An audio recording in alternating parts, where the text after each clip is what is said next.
नमस्कार दोस्तों। चर्चा करेंगे शुगर प्राइजेस बढ़ गए हैं तो गवर्नमेंट आदरणीय गवर्नमेंट से भी बात वो रहेगी, गुहार रहेगी और इस फिनोमेना को भी डिस्कस करेंगे। एंड जब हायर ऑर्डर थिंकिंग सिर्फ इलेक्शन जीतने के लिए ही रखी जाए कि इस जाति का, इस धर्म का यहाँ कॉम्बिनेशन क्या है, सोशल इंजीनियरिंग क्या, वो सारा दिमाग इलेक्शन जीतने में चला जाए तो भाइयों बहनों गवर्नेंस में ये होता है जो हम देख रहे हैं, दोहरी मार। पहले तो इंजन पे असर, फिल्टरों पे फर्क, गाड़ी की केपीएल माइलेज का इतना गिरना, जनता का गुहार लगाना, सारा E20 में गन्ने का चला जाना और अब चीनी की मारा मारी होना, 20% के करीब प्राइस बढ़ जाना। एंड पिछले साल के कंपैरिजन में तो बहुत ज़्यादा है। पिछले साल तो 3900 था मेरे ख्याल पर क्विंटल, अब तो 5400 कुछ है, वीडियो बन रहा है। मतलब it's a flexible situation. And पहली बार भाइयों बहनों 10 साल में पहली बार भारत को शुगर इंपोर्ट करना पड़ रहा है। ये जो शुगर इंपोर्ट करना पड़ रहा है ये क्या रुपए में करेंगे भाई साहब, ये डॉलर में करेंगे? तो ये जो इथेनॉल करके हमने बचाया तेल और फॉरेन एक्सचेंज और डॉलर और इंपोर्ट, तो ये शुगर में अब क्या होगा भाइयों बहनों? अभी त्यौहार आ रहे हैं, ये बड़ा इशू इसलिए हो सकता है क्योंकि जो डोपामाइन को सीधा गिरने से बचाने का काम शुगर करती है। आपको पता है शुगर ऐसे ही गिर जाए तो क्या होगा, सर में दर्द हो जाता है। चाय पीते हैं लोग, उसमें शुगर लगती है। और अभी तो सारे फेस्टिवल्स आ रहे हैं, रक्षाबंधन से स्टार्ट हो रहे हैं, उसके बाद अपने जन्माष्टमी आ रही है, फिर गणेश फेस्टिवल है और उसके बाद तो पूरी लाइन लग जाएगी। अक्टूबर नवंबर तो सारे आपको पता ही, दिवाली तक, और दिवाली के 6 दिन पहले 6 दिन आगे। तो ये क्या किया, ये क्या हुआ, ये क्या हो रहा है? अब इसमें अगर पार्लियामेंट चले या वैसे पूछा जाए और निर्मला सीतारमन जी तो बोल सकती हैं कि I don't use sugar, sugar is bad, causes diabetes. मतलब कोई बोल सकता है ना से India is the diabetic capital of world, कुछ भी, शुगर हमने कम करी ताकि ये कोई आके इसको भी गोदी मीडिया में मेरे ख्याल होना चाहिए ना, वो फ़ायदे गिना सकते हैं। एक सुधीर चौधरी दूरदर्शन में 15 करोड़ रुपए मिलते हैं शायद से उनको, मुझे चेक कर लेना, लास्ट टाइम चेक किया था। वो आके शुगर का प्राइस बढ़ने के 5 फ़ायदे गिना जाएंगे। वो भी आपका, हम चाहते हैं कि शुगर वो हो, कम यूज़ करें, इससे ये फ़ायदे होते हैं, इससे ये फ़ायदे होते हैं। ये देश की विडंबना आ चुकी है।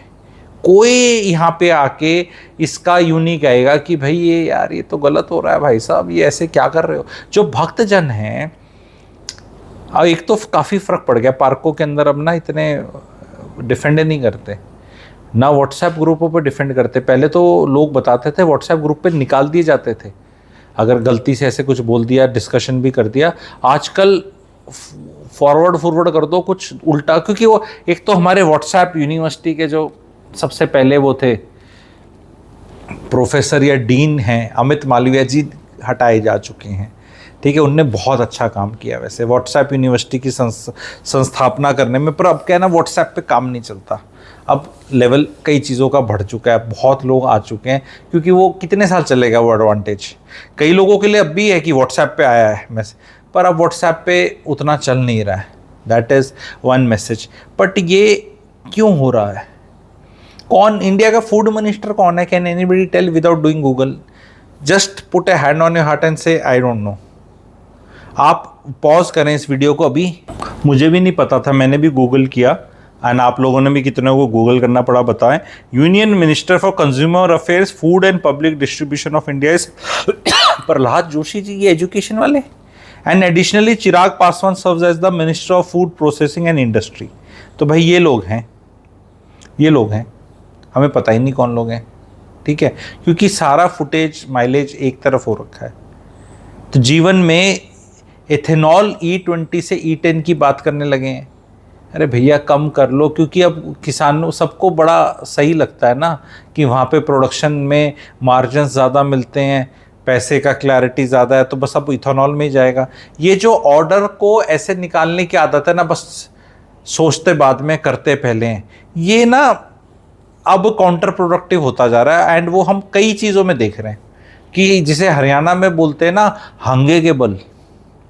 हंगे के बल करके एक वर्ड है, बल तो आप सब समझते होंगे, हंगा आप देख लो कि जोर ज़बरदस्ती से अगर कोई चीज़ कराई जाए, बस कर दो, हो गया। ये लोग ऐसे कह रहे हैं, लोग पागल हैं कि वो कह रहे हैं कि उनकी माइलेज कम हो रही है, और ये सब ऑपोजिशन वाले हैं, ये सब इनको फंडिंग आ रखी है, ये सब दिमागी नक्सल है। यार अपने सिटीजन्स को इस तरह क्वेश्चन, ये दिमागी नक्सल अगर एक दो हैं तो दिमागी नक्सल बोल दो पहले तो, यानी कि उसके पास दिमाग तो है ना, तो मतलब नॉर्मली ये भी एक दिमागी नक्सल में एक क्वालिफिकेशन तो ज़रूर है, उसका दिमाग है, वो यूज़ कर रहा है अपना। अब वो कैसे यूज़ कर रहा है वो अलग बात है कि भी उस पर आप चर्चा कर सकते हो, पर दिमाग है। Do we want zombies in our countries? कि भैया जो लोग ऐसे हैं कि भाई ऐसे ही करते रहे, ये किस लिए हो रहा है? Why all this is happening? ये बताना पड़ेगा, समझाना पड़ेगा। एंड कौन जिम्मेवार है, आप ये बताएं। 10 लाख टन शुगर का कर दिया उसको सरकार ने, जो ये सरकार ने ड्यूटी फ्री करी है चीज़ें, इसका सब्सिडी टैक्स पेयर से दी जाएगी, तो टैक्स पेयर पे फिर दोहरी मार है। पहले तो उसकी इथेनॉल E20 में गाड़ी के फिल्टर चेंज कराता फिर रहा है, अपनी KPL कम करता फिर रहा है, फिर वो शुगर के लिए ज़्यादा प्राइस दे रहा है, फिर उसके ऊपर सब्सिडी के लिए जो चीज़ दी जाएगी उसके ऊपर वो कर रहा है। तो ये क्यों हो रहा है? ये तराही तराही क्यों हो रही है? ऑपोजिशन क्या कर रही है? इस मुद्दे को उठा रही है, नहीं उठा रही है? जवाबदेह कौन है? जवाब कौन देगा? मतलब हमारे जैसे कंट्री में फूड सिक्योरिटी के भी अब इशू आ रहे हैं, भारत जैसे देश में जहाँ पे मतलब इतना मतलब गन्ना उग रहा है, और हर जगह जहाँ नहीं भी उगना चाहिए गन्ना वहाँ। ये देखना है आप लोगों को। मैं एक हास्यास्पद चीज़ बताता हूँ, हरियाणा की सोच लो आप। हरियाणा में कोई पानी ज़्यादा नहीं है, हरियाणा में मीटिंग होती रहती है कई बार सरकारी एक डिपार्टमेंट की, जैसे को कि जैसे किसी भी स्टेट के अंदर ये चीज़ हो कि वहाँ पानी का कम हो रहा है, अब उसी अधिकारी को उठा के शुगर मिल में डाल दिया तो यहाँ के टारगेट अचीव करो। Left hand of government is working against the right hand. कोई ये पूछे कि गन्ना उगाया क्यों जाता है हरियाणा पंजाब में, दूसरी ये राइस उगाया क्यों जाता है, ये हम सारे एक्चुअली इंपोर्ट क्यों नहीं कर लेते? गन्ने में इतना पानी लगता है, इथेनॉल बनाने में कुछ 2800 लीटर या 1 लीटर बनाने में कोई फिगर चल रही है, आप लोग को पता है। तो ये किस लिए कर रहे हैं? और वो बनाने में भी 72-75 रुपये लगते हैं, और वो क्रूड ऑयल 52-53 का आ रहा है। तो यानी तेल से महंगा तो इथेनॉल है जो उसमें मिल रहा है।